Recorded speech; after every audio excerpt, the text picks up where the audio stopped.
the universe. Yes. Translation. O Lord of the universe, O universal form, I see in your body many, many arms, bellies, mouths, and eyes, expanded everywhere, without limit. I see in you no end, no middle, and no beginning. Purport. Krishna is the Supreme Personality of Godhead, and is unlimited. Thus, through him, everything could be seen.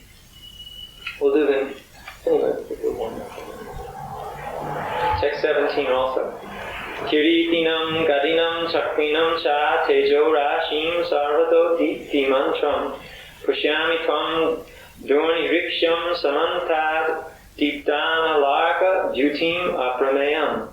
Your form is difficult to see because of its glaring effulgence spreading on all sides, like blazing fire, or the immeasurable radiance of the sun.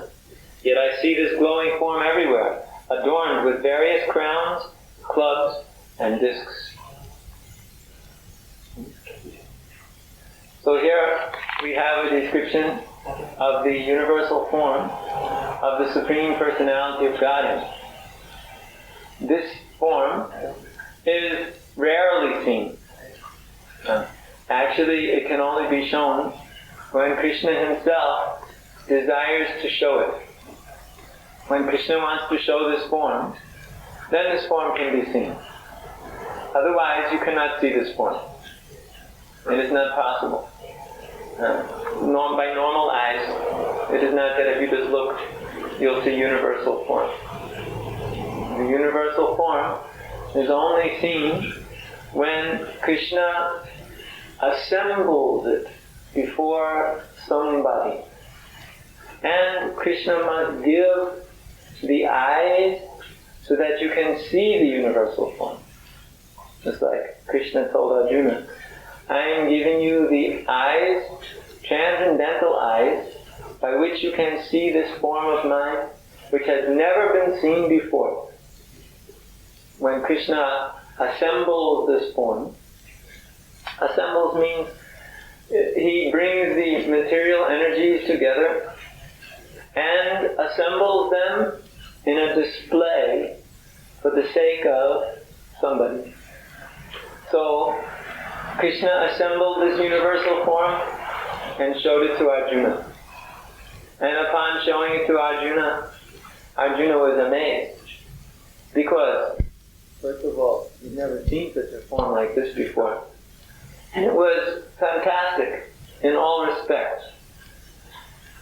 Everywhere were the hands and legs and mouths and bellies and arms, and there were clubs and helmets and discs everywhere displayed, and all of these personalities who were assembled in this magnificent form. Fire was blazing from the mouth of some of the personalities, and again others. They were having all of the soldiers sucked into their mouths, being chewed between the teeth before the battle was to begin. And Krishna understood. Arjuna understood Krishna in his powerful aspect. Before that, Arjuna was thinking Krishna was his friend. Krishna was still his friend. But he thought, Krishna is just my friend. He's also my cousin in family relation. Therefore, we are doing things together. That is natural because we are friends. He didn't think, Krishna here, my friend, is the Supreme Personality of Godhead. Therefore, I should offer my obeisances to him again and again. I should serve him with my life. And so he didn't think like that. Because Arjuna was in the relationship of friendship with Krishna. Relationship couldn't allow him to think of Krishna like that, in this very, very, very great position. After all, friend means equal. Just as one friend deals with another friend, so similarly, Arjuna was dealing with Krishna as equal. Sometimes they would joke together. Sometimes, like friends, they would just make jokes about each other.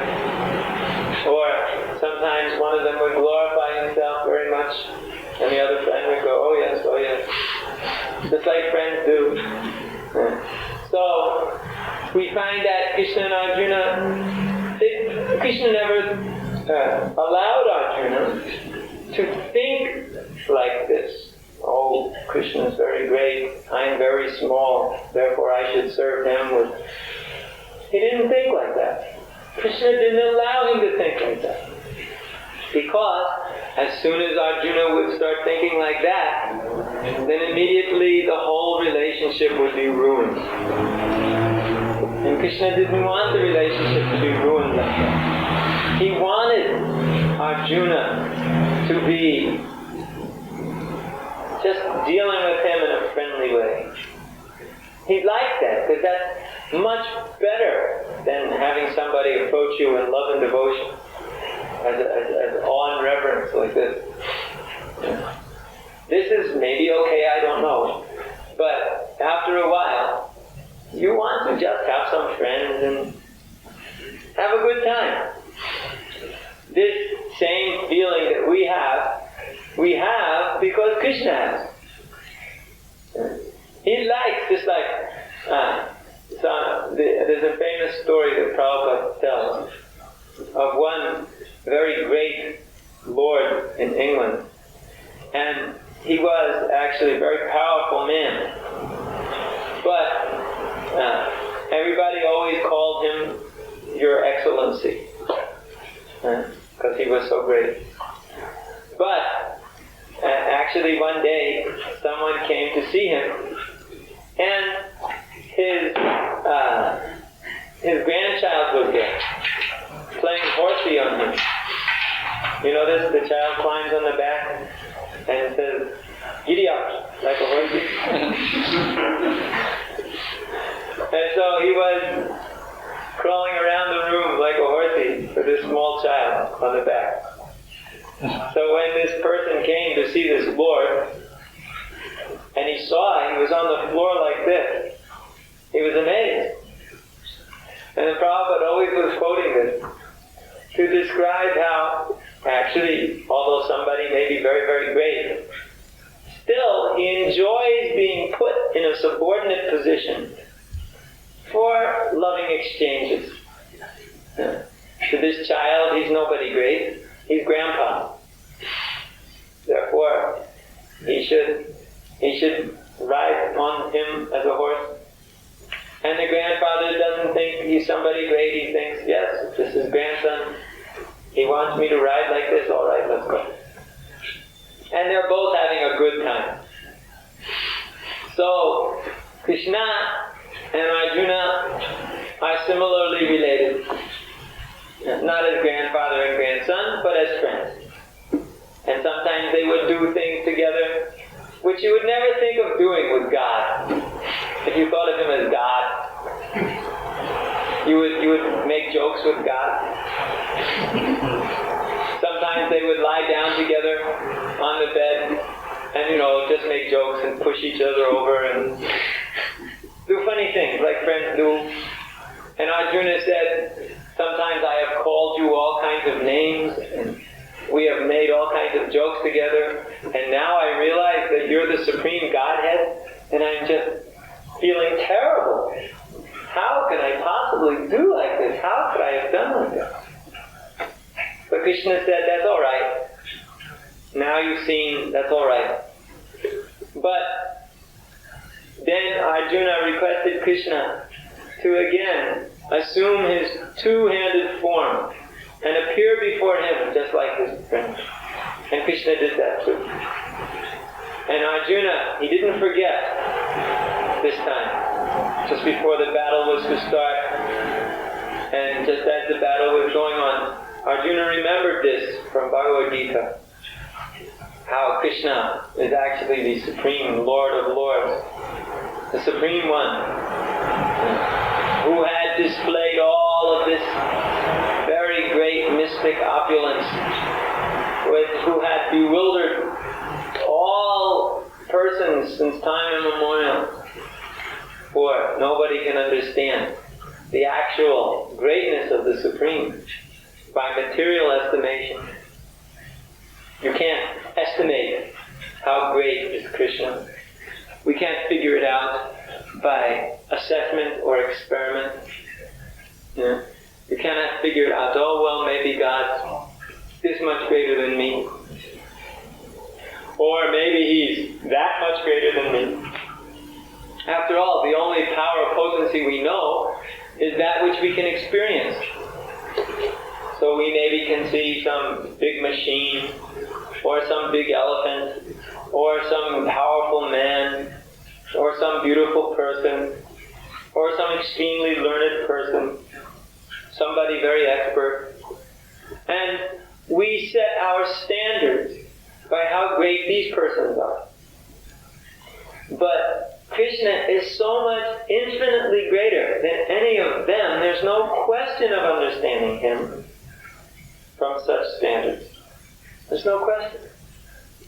Even if you say He's 10 times greater than this great person, or all great persons, or 100 times greater, it's not possible. Even if you say 1,000,000 times greater, He's infinitely greater than the greatest one.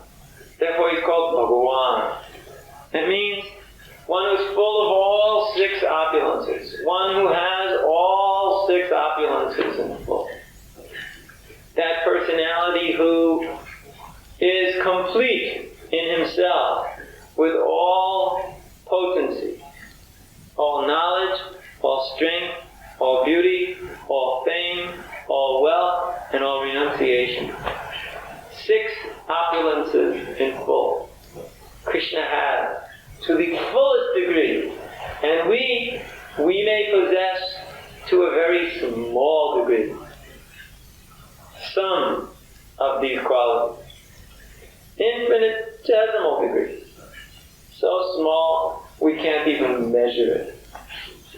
In fact, there are no dimensions small enough to measure how small we are.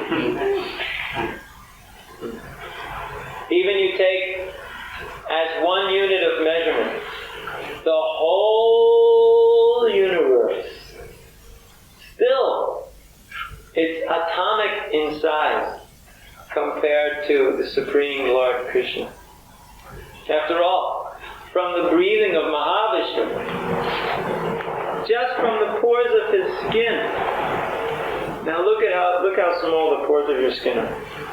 They're very, very small. And out of there, one little tiny little bubble comes.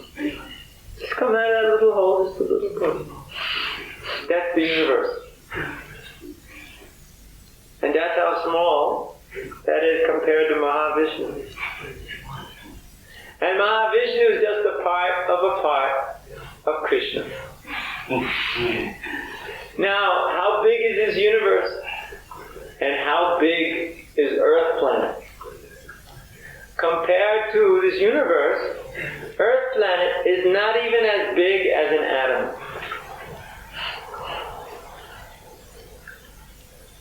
How about that? It's not even as big as an atom. It's subatomic. So small. And then, how big is Yugoslavia as compared to Earth? How big is Belgrade compared to Yugoslavia? And how big is this house compared to Belgrade? And this room compared to the house? And each one of us compared to the room? And the spirit soul is 1/10,000th the tip of a hair. How about that? The spirit soul is atomic compared to this room. But this room is not even atomic compared to the whole creation. It's just, you can't even describe how small we are. We can only give a small idea. Because in fact, the Supreme Personality of Godhead is greater than the greatest, larger than the largest, and also smaller than the smallest. As Super Soul, He enters within every atom. He's smaller than the smallest. We are just the teeniest, tiniest little speck.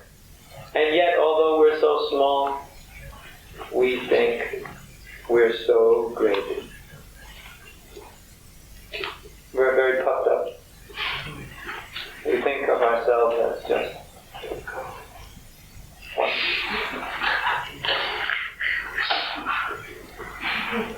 This is the problem. 2 days ago in Vienna at night time, last night, we suggested to everybody that when, not needed, nothing to each other, nothing. So, we suggested to everybody that when they wake up in the morning, they think about how small they are, how insignificant, and how foolish, because we think we're so great, and therefore we take birth again and again in the material world. So we suggested to everybody, just think about how small we are. And I said that probably everybody would forget to do that, because we're so small and foolish that we forget everything. So this morning, I asked them, now how many people remember how small we are? And then nobody remembered. I remembered. I remembered because I had to. Because if I didn't remember, I'd get in trouble. Everybody would say, "You don't remember either." But in fact, we should make that experiment just to show us. It makes one actually humble. This whole universal form of Krishna actually makes one very humble. When you think about the greatness of this universal form, the power, the potency of this universal form, and you realize how humble we should be. But instead of being humble, we find every excuse to be puffed up. This is called living with borrowed plumes. You have an expression like that? So just like if you were a chicken. Let's say a chicken, you're walking around, pecking on the ground. And the peacock, sometimes he loses his feathers. So you pick up all the peacock's feathers and you glue them to your tail. And then you walk around and show everybody how wonderful you are. So, this is called living with borrowed plumes. You take credit for something which is not yours. So similarly, each of us is manifesting to some small, tiny little degree some of the tiny, tiny, tiny potencies of the Supreme. Yeah. Krishna's potencies are unlimited, but we are manifesting in a tiny, tiny, tiny way these potencies. And we've taken from Krishna this energy, but we are taking the credit. If we show a little intelligence, then it is I who am so intelligent. A little skill, and yes. A little beauty, then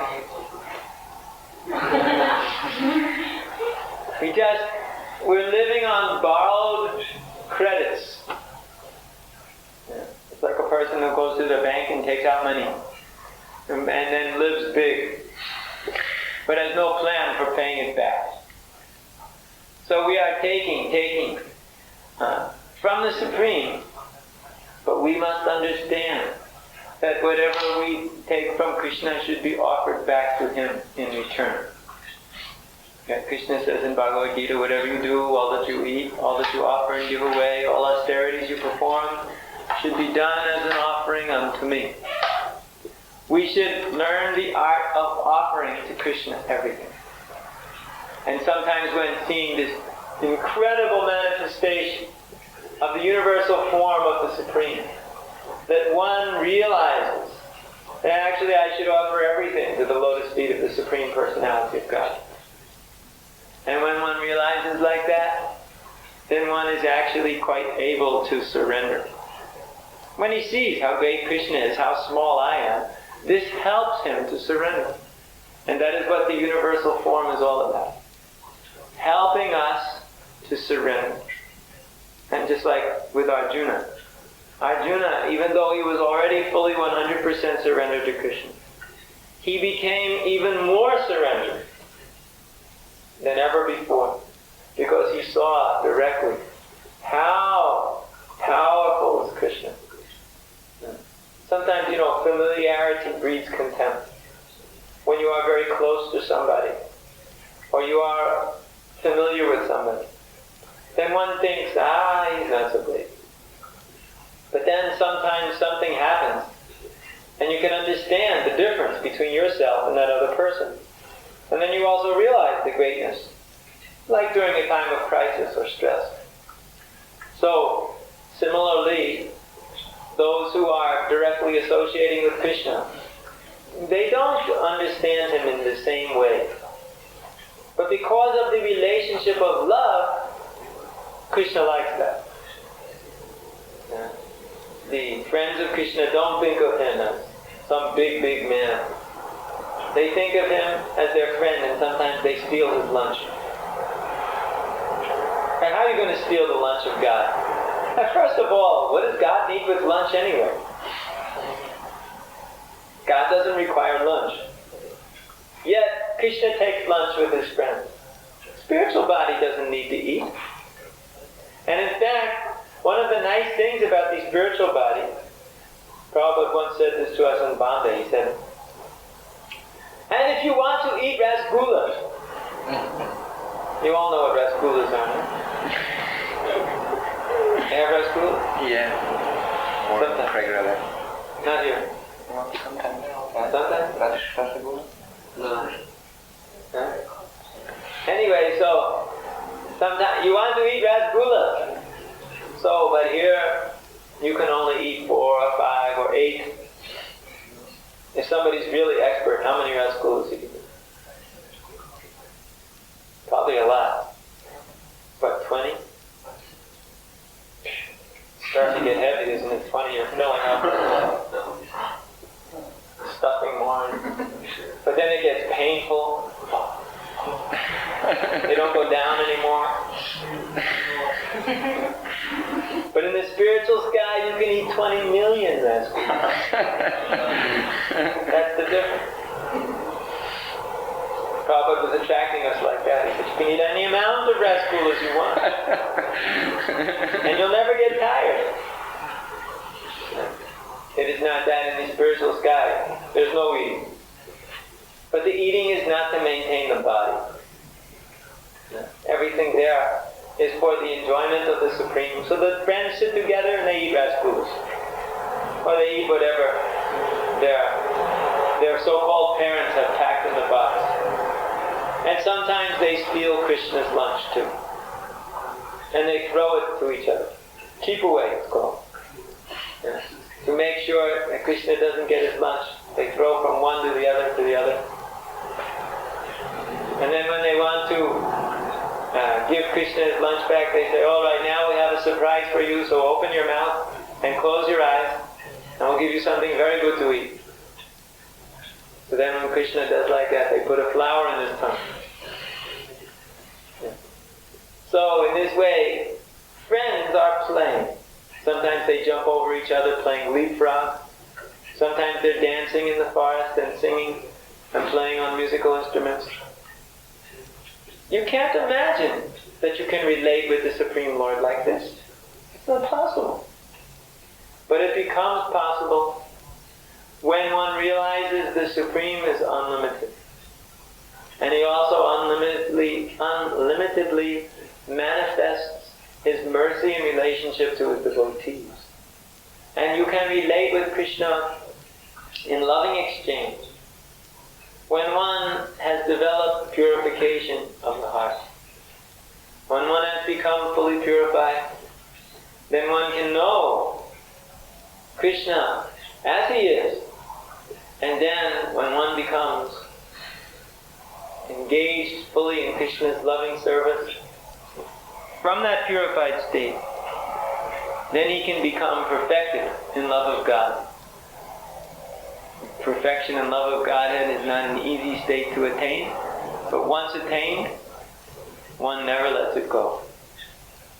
So let us go on serving Krishna, hearing, chanting, and remembering His holy name, His form, His pastimes, and develop our transcendental love for Godhead, and be very happy. Maybe there's one or two questions if there are. A little late. You can understand Krishna to some degree, to the capacity that you have. Let's say, for instance, you are a spirit soul. I mean, not always to be said you are speculating or something like that. Many times I ask Akrura Prabhu or Navadvip Prabhu, and they say sometimes you are speculating. So I can imagine that. So to which measure is it possible to be asking? And not at the same time to be speculating. You are asking me how much can I speculate? That's right. And get away with it. Yeah, that's right. This is an amazing question. No, you should not want to speculate at all. There's a difference between a philosophical inquiry and a speculation. Now, you can take an understanding from the Bhagavad Gita and build on that with some other philosophical point. But if you speculate, that means you don't know. So you're thinking, maybe like this, or it would be nice like that. So what do you think if? So these are very dangerous things, because then he gets entangled in his mind, and then it leads him to places where he doesn't want to be. So therefore, if you ask me, how much can you speculate? I think I would answer, not at all. Now I know this is like very painful. It's like harder than even giving up eating, giving up sleeping. Or in fact, speculation is like life itself. I know this, for some people it is. It's very difficult. But one has to control this tendency by studying the philosophical points which are presented here and learning them, because actually they're very deep. They're better than anything you can speculate. That's a fact. Although you're pretty good.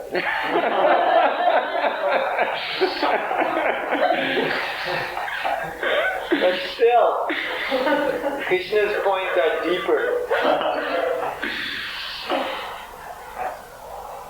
So one conquers speculation tendency by studying the points that Krishna is making. Then one clears that all away.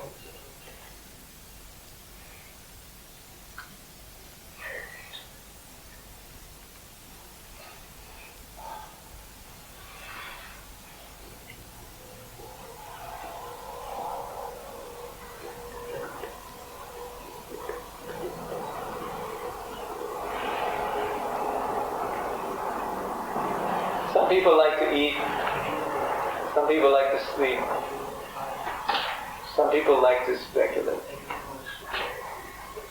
It's something like that. It's a desire. So it's like we control the eating, we control the sleeping, we control the speculating.